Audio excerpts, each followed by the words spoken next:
Okay, so we'll do a quick introduction for those of you that don't know who Results Positive is. I'll walk you through a couple of areas where we have put our focus for 2014, and then I'll turn it over to David. David will walk you through a quick overview of the Service Anywhere product, and then a detailed product demonstration, so that'll include both the user portal as well as the agent interface. And then at the end, he'll quickly cover some offerings we put together to kickstart folks that should couple nicely with HP's. They've got a kind of a try before you buy policy over a couple of weeks. So Results Positive has been in the HP space for over a decade. We've got experience in quite a few different areas. Most recently, we've had growth over 44% over our last 4 years. We've got a reseller since 2004, and our team has grown exponentially as we have moved into the ops management side of the house from PPM with almost 60 employees to include both onshore and offshore. So this is just a quick screen that represents some of the clients that we've had and we've been doing work with. So this is really important, and I like to put a little emphasis around here. Our purpose is really, by definition, to make a difference for our customers. The goal really is to enable not only their organizational goals, but also the personal goals, which we know are coupled together and make these projects and engagements successful. So we've got 6 areas of primary focus that we've established for 2014. These groups are SBM, Big Data, Vertica, mobile, and we have both our HP Anywhere development as well as our own custom applications around mobility. We've created mobility applications for HP itself as an organization. We've got a very solid and thriving ALM practice, BSM that does include all the monitoring as well as OO for the automation, and then a cloud and automation practice that encompasses all of HP's automation tools. And we have individual teams and practices focused on each one of these areas, and can certainly feel free to reach out if you have some interest in any of those as well. So this is just some coverage of different areas for Results Positive. And you'll see that Service Anywhere falls under the operations. So with that in mind, I want to move right into the Service Anywhere because that's the reason we're on the call. We'll turn it over to David Shirey. So what we'll be doing today is just doing a broad stroke overview of Service Anywhere. What we're going to kind of key in on are the 2 primary interfaces that organizations will leverage, one being the end-user portal or the user interface, as well as the IT agent interface. For those of you that may have seen Service Anywhere in its earlier stages, the new interface is completely different. It's been completely overhauled.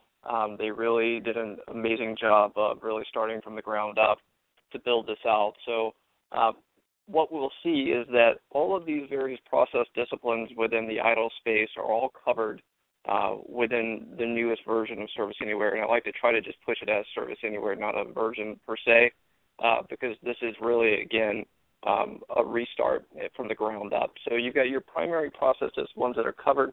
But if you look at the bottom here, you can actually see some of the key focuses around Service Anywhere, whether it be the ongoing collaboration that they're pushing for, not only within the IT or the IT agent space, but also within the user space, which we'll highlight, but also the intelligent self-service, some of the analytics leveraging the Vertica platform, the integrations that are out of the box with the UCMDB, the ability to take this mobile, both from a tablet as well as smartphone, leveraging the HTML5 interface, some of the additional integrations that they're targeting. Codeless configuration is really becoming basically the key word here in the sense of the ease of use as well from an administration perspective, as well as the lack of concern in upgrading from version to version, leveraging this codeless configuration that they're taking. And then obviously the Haven platform, which obviously includes Vertica, but you've also got Autonomy ITIL, so forth within that as well. So these slides are really going towards 2 particular audiences, one being the end user and the other being the IT agent. And so what we're looking at here is from the end user portal, you've got kind of a snapshot of what the net new catalog looks like. So for those of you that are familiar with the SRC from the on-prem service management version, this is where the catalog features and functionality come into play. But they've piled in a lot more functionality, again, from an enablement perspective for the general user. It's organized very simplistically, very easy from a keyword perspective to identify what you're looking for. You can see here you've got what you see is what you get mentality in the sense of if I need to find something, it's just that easy to locate. And then there's also ways in which you can integrate from a fulfillment perspective, a lot of automation to actually fulfill service requests as well as support requests through Service Anywhere, and we'll highlight some of those. This is just a drill into an IT article. This type of information is rendered back to the end users as they begin to search for and identify things that they're either submitting a request on or looking for support. This gives them the capability of actually being able to access IT articles, access Q&A that comes through from other users that are asking questions and getting those answered. So, again, it's an enablement. It provides a smarter end user, which in turn ensures that there's not an overhead from an IT service desk perspective taking unnecessary calls or records in support of these. So, again, a lot of enablement there on the front end. From an IT agent perspective, it's a brand new interface, very sleek, very simple, and it gives them very quick access to key activities that they're expected to execute on, enabling them to quickly get to what they're looking for, complete a task, provide an approval, and then move on, and I'll highlight that as well. And then from an integrations perspective, again, one really key in on the on-premise bridge. This is the cornerstone from a security perspective that Service Anywhere is providing. It allows for bridges and agents to be built to on-premise solutions. So, for example, the UCMDB, it allows for an agent to be installed and for an endpoint control to be defined, which will ensure you have secure encrypted traffic going back to the cloud to Service Anywhere. They also have incorporated REST API capabilities. So within all the various business rules that can be defined within Service Anywhere, you can certainly initiate REST calls to third-party applications. So, for example, if you're looking to generate tickets within another solution, if you're looking to make calls to, for example, say an operations orchestration to execute a specific script in order to resolve an issue, you can certainly embed those and build that type of capability out within Service Anywhere. They also have the traditional Excel upload import capabilities as well as the good connected backend for your batch-driven pulls and pushes, and it does come with a SAW connector as well. So what we're going to do is quickly jump into Service Anywhere. I'm in our production environment. This is the end user interface. So as I log in, I'm welcomed. I have all the key categories that are predefined within Service Anywhere for my instance there for me. If we look at the top, I have the ability to quickly request support. I can ask friends, and I can also help friends. This is the Q&A. So they're pushing a lot of collaboration, not only the collaboration between IT agents, but also within the general public as well. It gives them the ability to ask questions as well as get answers and provide answers to others that are asking questions through this interface, again, enhancing and enabling a smarter end-user base. There are search topics here. These search capabilities are driven by the Autonomy Idle solution, so I can quickly type in native terms and get back anything that has to do with that particular subject matter very quickly. So whether it be from knowledge articles, whether it be from service offerings, whether it be, or support offerings, all those will render back just based on any keywords that I type in. And then we have at the bottom here your categories. And again, these can be configured within Service Anywhere to drive the various organizational categories from a catalog perspective that most organizations are looking to pull. But as you can see here, most of these are set up really with the end user in mind, meaning that it's somewhat of a broader service definition, but then you can go into a hierarchical approach to actually define that at the actual service and down to the technical level for more of the IT agents to review as well. What I'm going to do quickly is just go through the process of opening up a service request. I've got a couple that I've pre-done that have a lot of the task capabilities and automation already pre-designed. So I'm going to go into the PCs and tablets, and what I'm going to do is quickly try to order a new iPad. So you can see I've got multiple services that come up. These are, again, subcategories that have been built out within my catalog, and then I can also see the various offerings. If I scroll down, you'll see that I've got a mix of both service offerings as well as support offerings.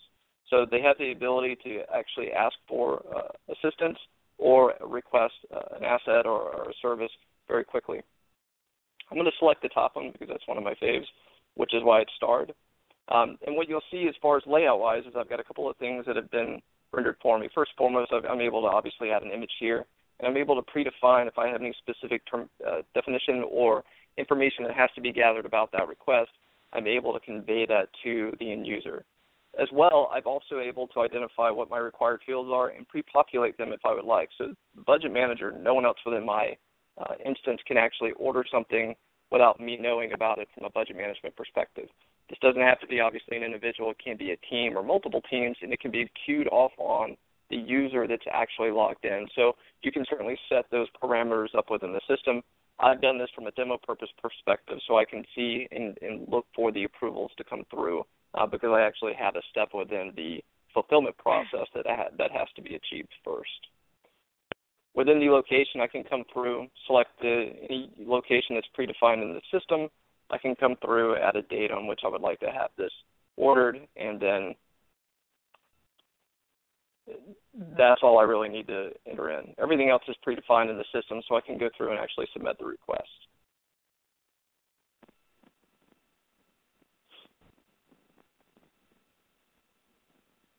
So the request has been submitted. I'm taken back to this particular screen. Again, I've got the capability of doing the collaborative efforts.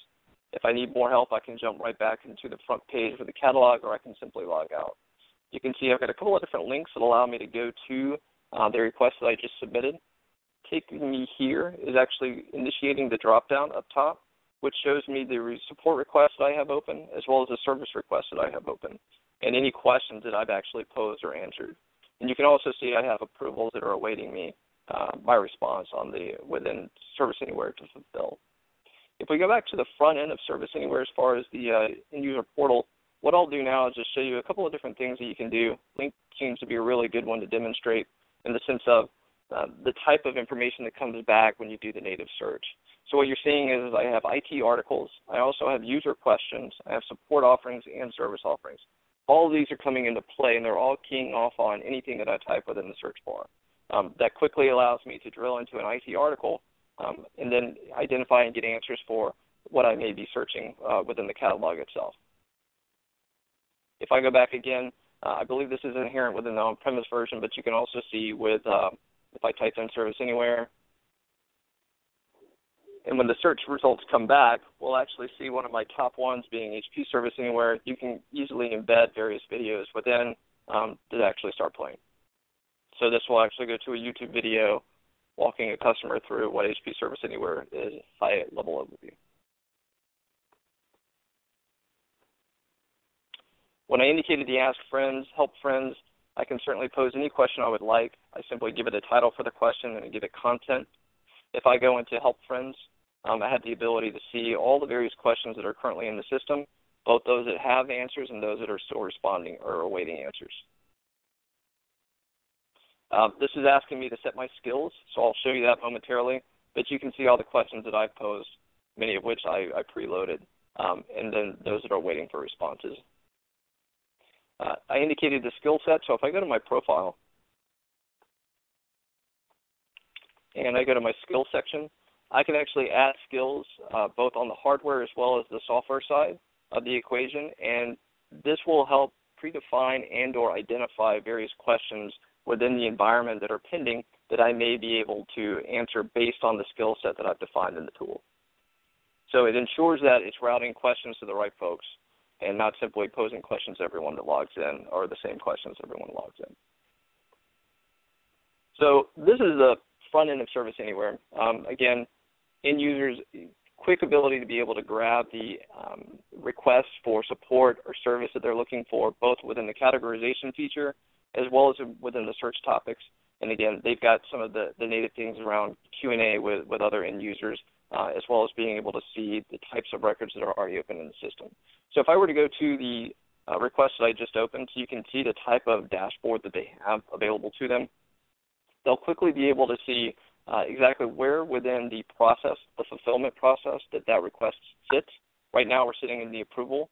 These are what they classify as metaphases. But they have the ability to be able to see how this stages and goes through that life cycle of the request fulfillment through the front end.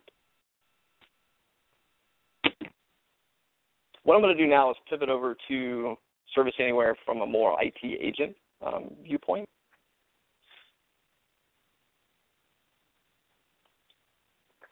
So as we look here, the very first thing that I'm introduced with are dashboards. So these are simply widgets that are tied to reports that have been predefined in Service Anywhere. Anyone can go in and define reports as well as modify their dashboards. The dashboard that's displayed upon my login can be completely different than what's displayed upon, for example, George Flansburgh's login, so forth, so on. So it can really be tailored to the IT agent, what their responsibilities are, as well as the key, if you look at it from a management perspective, some of the key areas that a manager may be interested in maintaining or keeping an eye on in regards to the areas that they're responsible for. You can certainly add, subtract areas, or add reports at any point in time simply by clicking add. Some of this functionality may be familiar to some of you because this is inherent within many of the HP tools now. I'm reminded of this quite a bit when I think about Executive Scorecard and a couple of the other key products that we feature in. But what you can see here is that you can quickly identify any reports that are predefined, and you can also create a new report. You can make these public or they can be private. So I may have one or two that are actually on the private side that I'm the only one who can actually see that particular report because I generated it and set it as that. But in doing so, I can simply select this particular report, hit add, and this will add the changes by category where I've got 455. There's drill down capabilities within the tool as well. So I don't necessarily have to just look here and then go search in a view or a query somewhere under, for example, problem management to understand, what are my critical problems at that time. And what I can also do is expand this out to where I'm also able to see here that I've got my criticals. This will give me everything, but it puts my criticals at the top of the list. And it allows me to drill right into a particular problem record, for example, if I needed to, based on that. I can quickly move this back to its original form and then flip it back over to the pie chart as well. You also have the ability to do some export capabilities within the space of the table itself. So you can pull some of that data right out of here from the dashboard itself without having to, again, navigate through to find what you're looking for. As you can see up top, I've got dashboards. I've also got tasks, and I've also got approvals. This gives me a really nice, quick, easy interface to go through and identify activities that I'm responsible for managing and maintaining as an IT agent without having to go into an incident management section or a request management section. I can simply click on the task section. As long as I have tasks predefined in the solution, it will tell me the tasks I'm responsible for fulfilling. What we see here is I've got an asset deployment task for one of the other tablets that I've requested in the system. What you see to the right-hand side is actually a quick preview form. So we've got a general table that gives me all of the various tasks that are currently defined and that I'm assigned to. And then we also have the form for each of these. This form is editable, meaning that I don't have to go digging into a ticket to get to that information. I can simply come in here and I can edit this information. I can go into, as far as configuration of the form, predetermine which fields should be required, and then from there make sure those are fulfilled before that's saved if they choose to go through the quick edit features. And I can also push this along within the workflow to actually update that task and move it along to the next stage from a progression perspective.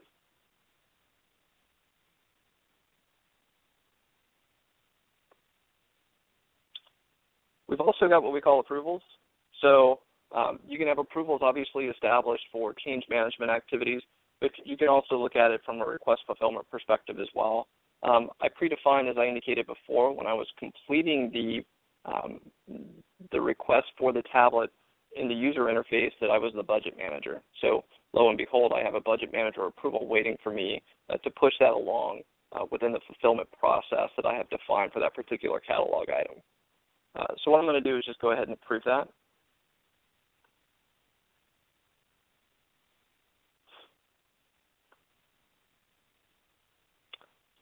By approving that, what will now occur is I will have additional tasks generated, as well as my approvals as far as within my queue that needed to be completed are now gone. So in doing so, I actually have new tasks that will come to bear here momentarily that actually show that I need to go out and check for stock to make sure it's available. So that kind of highlights the three primary areas. I indicated the dashboards and how they're tied to reports. I'm going to jump into the reports section very quickly, kind of show you what that layout looks like. These are all of the various reports that come out of the box with Service Anywhere. The only one that's actually been defined by myself or hasn't been modified by myself is the assets by location. You can see here the layout you have complete control over. You can also see that how the report properties are built. So you can key it off on a specific entity or record type. You can define the access level. You can build multiple filters, as well as predetermine the function of the report, so if it's a count or if it's an average or percentage. And you can also determine how it's grouped, and you can have multiple groupings. So, for example, if we wanted to add a report, and we wanted to say,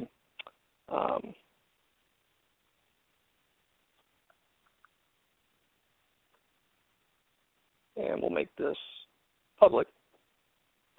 And then what we'll simply do is just go down to the request management section. From here, I just simply can do a function of account. And then I can group this, say, for example, by the deliver location. I can automatically add this to my dashboard, or I can simply add this aloud within the record grouping or report grouping. I can also preview to see if I'm getting any information. And you can see I've got 310, but not very many with the location set because I just started doing that. But you quickly have an idea of how easy it is to start putting these types of reports together. I can also choose the formatting, how it's sorted, the chart type, what I'm going to show from a value perspective. So complete overhaul and a very intuitive and easy mechanism by which to create reports very quickly within Service Anywhere. What I'm going to now do is go into a little bit deeper dive into the service catalog so that you have a clear understanding of how tasks and approvals are being generated. This is really the engine behind Service Anywhere, in my opinion, where you can quickly get a lot of streamlined and build processes and build a ton of efficiency with a customer. So as we go into the service catalog management, this is what's managing that user interface. What I'm going to do is key in very quickly on the request that I opened relative to requesting a new tablet, and just kind of highlight the information that I've input for this particular catalog request. So within this offering, I've predefined that it's a service offering, not necessarily a support offering. I have either or. So this can certainly assist in, again, streamlining not only the request fulfillment, but also the incident management or support processes that a customer has. They can predefine where certain types of support requests are routed so that they're not going through multiple assignments before they get where they need to be to get resolved. That's a huge value add to customers who may have or an organization that may not have the most mature incident management process. It gives them the ability to really streamline several key troubleshooting steps that they may take initially before they get it where it needs to go. You can see that I've predefined some general information within the description. Within the service definition, I've assigned this to PC lifecycle as well as the status, and then I've uploaded an image. I predefined the user options. You can add additional user options here. Again, this really dictates the type of information that a customer must provide when submitting a request. You can dictate what information you need to have in order to be able to execute that request successfully. You can see here I've got budget manager, user location, as well as requested date received. If I go into the task plan, this is where I set up the task for actually executing and fulfilling the request. So as we saw, I had an approval sitting in my queue for budget manager. I simply came in within the configuration of the task, and if we look at the edit, I predetermined that it was going to be, that it needed to have at least one approval, and then I also sent that to the accounting group. I'm a member of the accounting group, so that was easy to set up for myself. We now have tasks that need to be fulfilled for this particular request to be completed, and what we're looking at now is actually each of those tasks. So the very first is just to confirm that approvals are in place.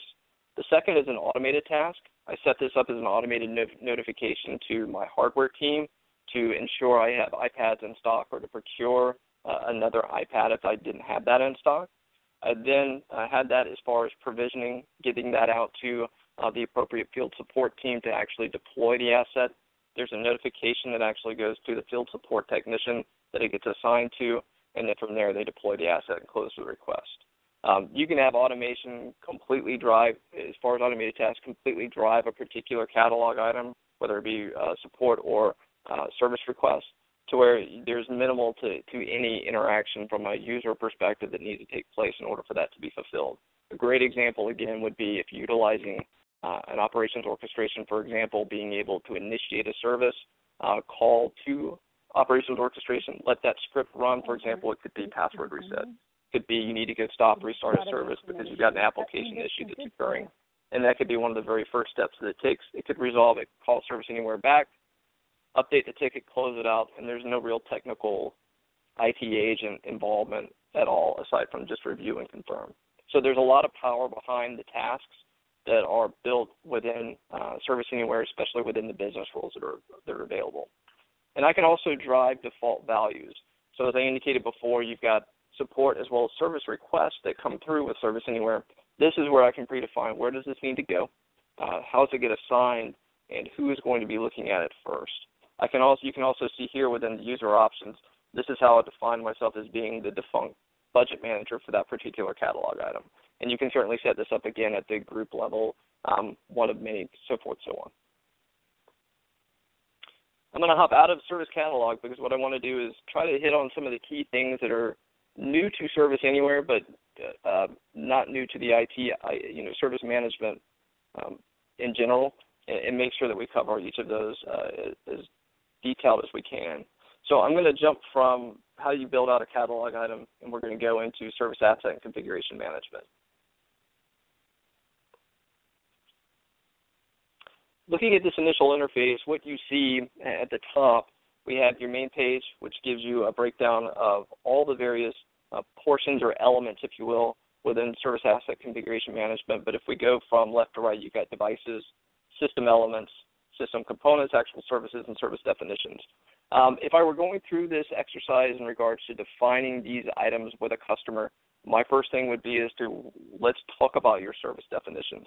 This would be more from a business perspective. So take IT out of the equation and think about it. What is the business or the general user populace think about when they think about service definitions? So, for example, when I say email, what does that mean to a user? It may just mean email, whereas if I'm thinking about it from an IT perspective, there could be more than one email system within the organization that they're responsible for, but the customer is probably not going to know which is which.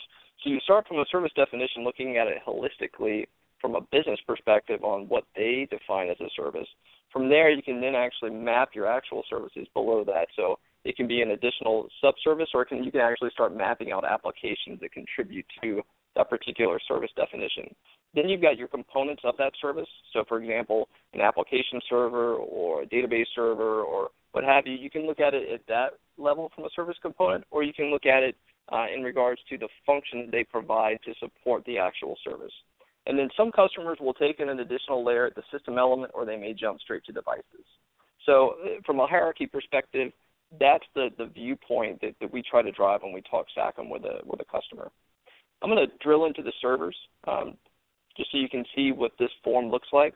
Many of the front-end IT agent interfaces, when we start looking at it, in the individual process disciplines are all identical.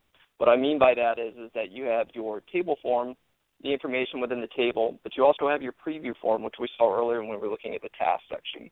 That's inherent within every section of Service Anywhere, and they have the same edit, update, save, push on workflow capabilities associated with that various preview form.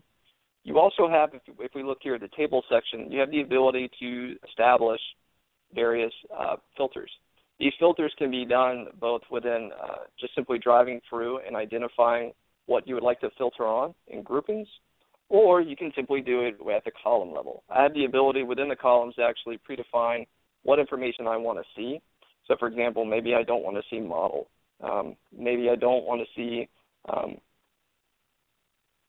the OS type or OS name. We'll say OS name. I quickly get an updated charting as far as within the table itself, and if I want to, I can simply start filtering on this particular area. So maybe I just want to look at Windows servers.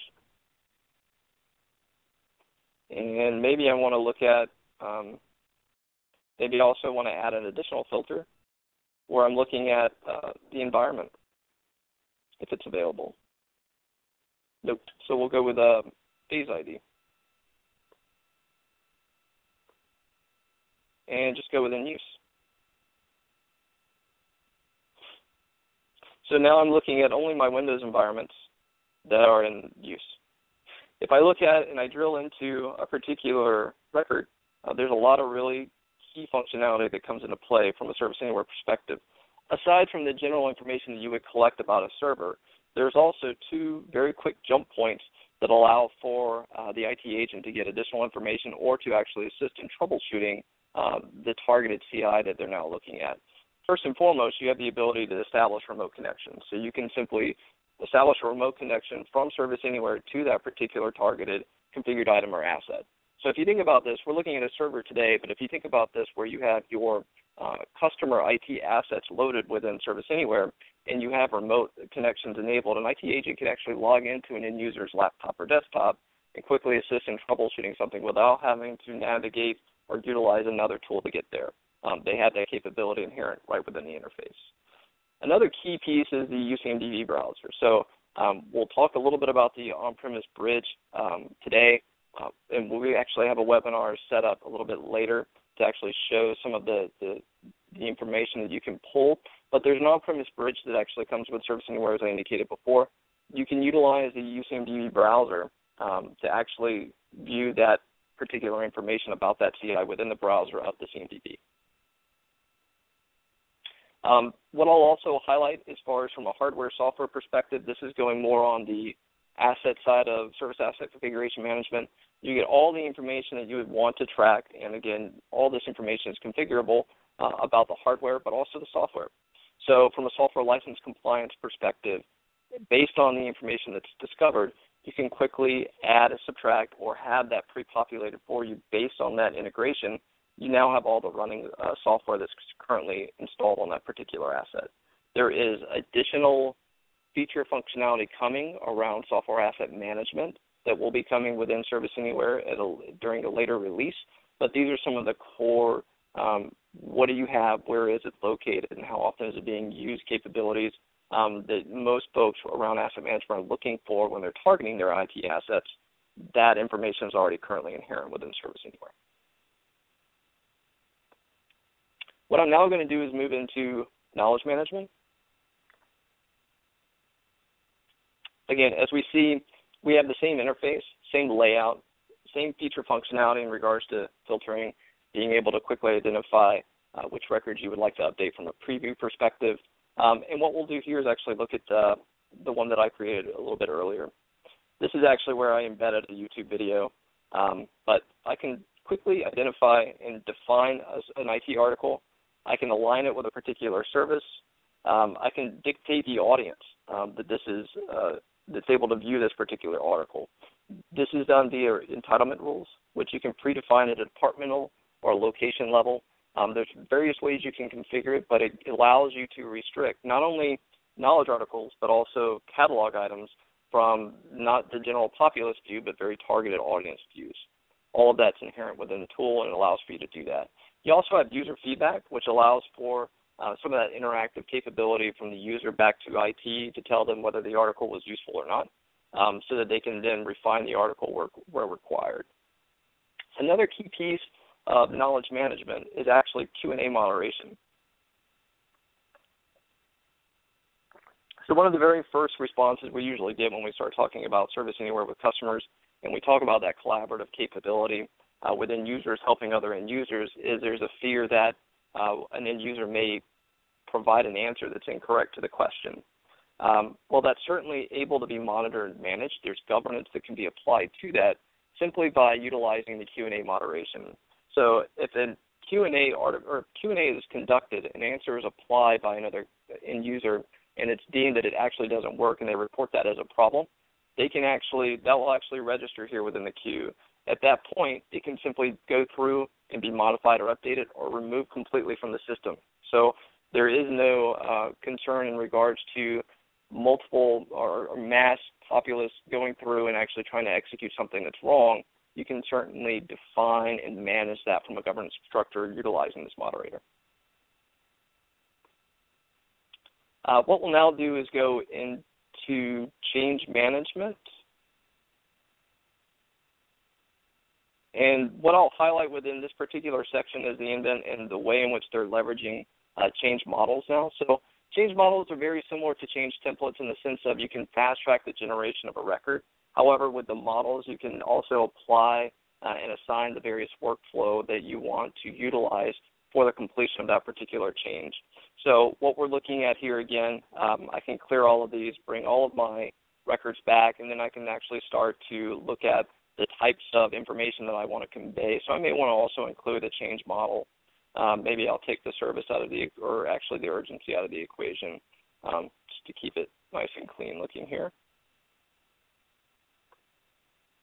And the change models can obviously go with a naming convention that allows for them to quickly identify the type of change that they want to apply. And all of this, again, is configurable. But if we go into this particular change record, what I want to highlight is just the workflows and some of the additional capabilities that we haven't seen in some of the other forms. If you can see here, we've got metaphases. Again, I kind of highlighted those a little bit. But what this additionally tells you is that this is at the very first stage of the change process. And you can see in this phase, you can actually add additional commentary that allows them to quickly see the type of information that should be gathered during that phase and the information that needs to be submitted before it can make its way to the next phase. You also have your push that you can utilize to actually push it through to the next process step. And as we look at that, we can actually see within the workflow itself what that process step may be. This is a more complex change process. We're looking at a normal. Standards are a little bit less from a reduction perspective of overhead because there's less Q&A, things of that nature that need to occur. But what we're looking at here is the phases. So these are your metaphases. You've got classification, planning, deployment. These can't be altered or configured. They're there primarily for the purpose of the Service Anywhere R&D team to be able to continue to keep a level of continuity and standardization throughout the environment. However, all of the phases that are built within can certainly be executed, changed, altered, removed, depending upon a company's current process, where they believe they are and where they believe they need to go. There's also discussion capabilities. Again, this is kind of keying off on what was originally the enterprise collaboration add-on from a service manager perspective, and even with the earlier stages of Service Anywhere. But this allows for live discussions to take place at any point in time for agents that are logged into Service Anywhere. They can identify the user and quickly have a chat about a specific item. If they're not in the system and they simply get a discussion or a request for a discussion come through, they would locate that actually within the discussions that are stored and made available to them when they do log into Service Anywhere. Task plans, again, these are inherent through all the various forms, so not just requests, not just incident, but also change, problem, so forth. And again, this allows for the ability to predefine the activities within the task plan, and again, take advantage of some of the integration capabilities for automating some of the steps for a particular task plan to be executed for that particular, whether it's a change record, so forth, so on. Involved CIs allows for the submitter to identify the involved devices as well as the affected services. This can, again, be keyed off on that integration that's built with the UCMDB to help pre-populate some of this information as well. If there are specific approvals that are required, those can be defined. You've got an approval plan. What we're looking at here is that it's predefining whether if the change has an owner, then you've got a yes-no decision point. At that point, what the risks are. If it doesn't have an owner, and continuing to go down until the CAP group has provided its ultimate approval for that particular change. So this is just for the plan. You've also got one that can be done also for the deployment.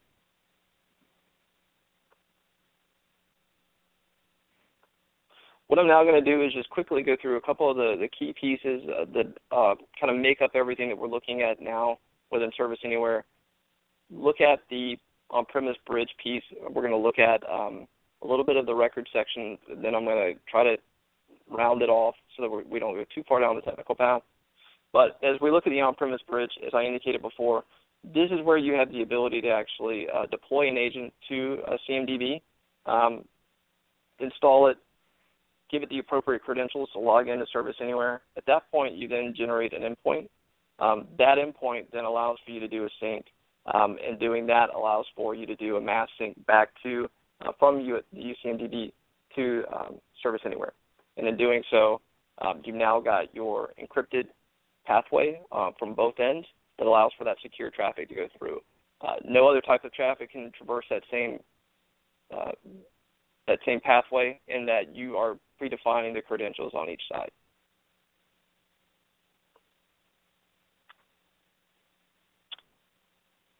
One of the other key things is the package management. A lot of customers, when we say codeless configuration, we know that there's layers within Service Anywhere, being the ultimate SaaS model, which I've got a couple of graphics we can look at as well. The question becomes, well, how do your upgrades not impact my configuration? How do my configurations not impact your upgrades or your environment? And they do a very nice job of separating the two, utilizing the codeless configuration. Customers can actually export their configurations from their development and test environments and actually move that and import that in with the production environments, and they give key capabilities of being able to do both here. Very simplistic, very easy to do.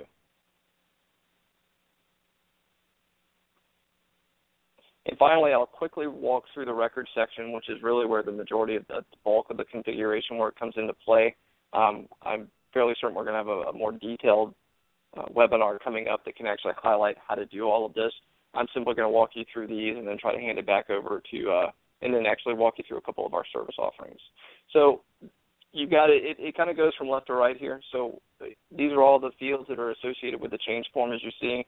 All of these particular forms you have the ability to add, subtract fields to. You simply predefine your fields, go into the form, make your appropriate edits where needed. You can identify and generate business rules. So this is where some of the automation can come into play.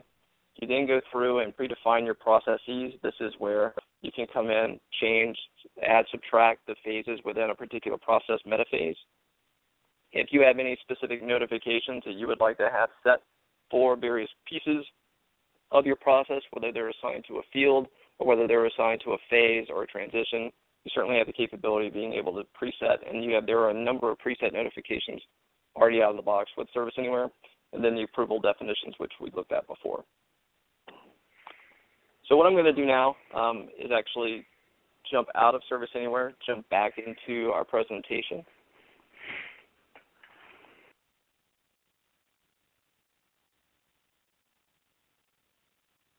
And quickly talk about a couple of our service offerings. So what we've currently put together from Results Positive perspective is we have a 3 to 4 and a 5 to 6 week offering. This enables us to help a customer fast track onto Service Anywhere. You can see the level of detail and the information that we are able to, and the tasks that we're able to execute within a 3 to 4 week span, depending upon readiness of the customer, whether they have everything up front. This could certainly be streamlined even further. Obviously, situational dictation there, but you have a 3 to 4 week offering as well as a 5 to 6 week offering, which we're putting forth and advertising pretty heavily.